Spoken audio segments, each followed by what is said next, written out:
कधीच नाही चुकणार तुमचे फेवरेट टीव्ही शोज झी5 सोबत, तेही एकदम फ्री।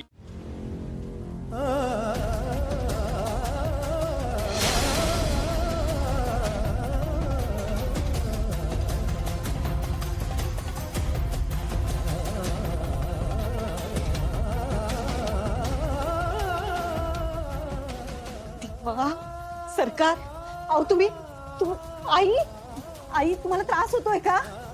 रात्रभर पाऊस होता ना, अहो तुम्ही गारटलाय, पावसात भिजून काय होणार आहे? सरकार चला ना आत, आई चला आत, उठा उठा ना आई, अहो उठा की। मी कालच सांगितलं होतं आम्ही बाहेर थांबू, पण आत येणार नाही। आजोबा असं काय करताय? मी तुम्हाला न्यायला आलोय, चला ना आतमध्ये। सरकार अहो स्वतःचा नाही किमान आईचा तरी विचार करा। अहो त्यांच्या जीवाशी का खेळताय तुम्ही? आई चला उठा, सरकार चला आत, सरकार आत चला ना, घरात आई अहो उठा ना। अप्पे, आता असं जगून तरी काय फायदा आहे सांग की? आजोबा तुम्ही आत या ना, मी तुम्हाला न्यायला आलोय, तुम्ही असं का करताय? सरकार अहो आजारी पडाल तुम्ही, असं का वागताय? आई तुम्ही तरी सांगा ना त्यांना। नाही अप्पे, पडू देत आजारी, मारायचं तर मरू देत, पण आता आतमध्ये येऊन विनाला आणखी त्रास नाही द्यायचा। सरकार अशाने प्रश्न सुटणार आहे का?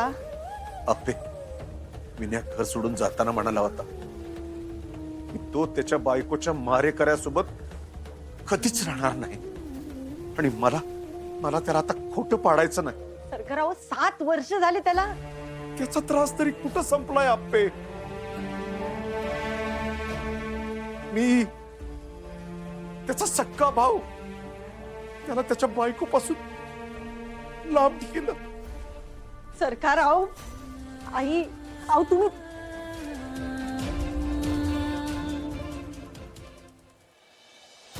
आई अहो सगळं अंथरूण ओलं झालंय। आई तुम्ही तरी बोला ना त्यांना, काहीतरी थंडी भरली तुम्हाला। काय बोलू आप्पे?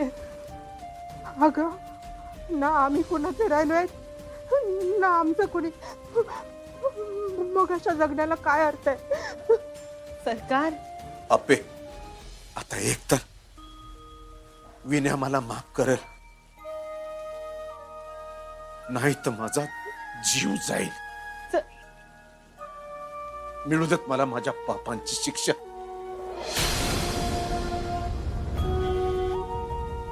हे दोघं पापांशिवाय हात घेणारच नाही, आणि असेच भिजत राहिले तर?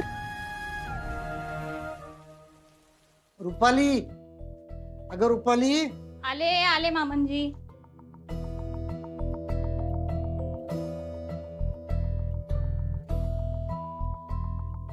बाबा बाबा अगं हो, हळूहळू।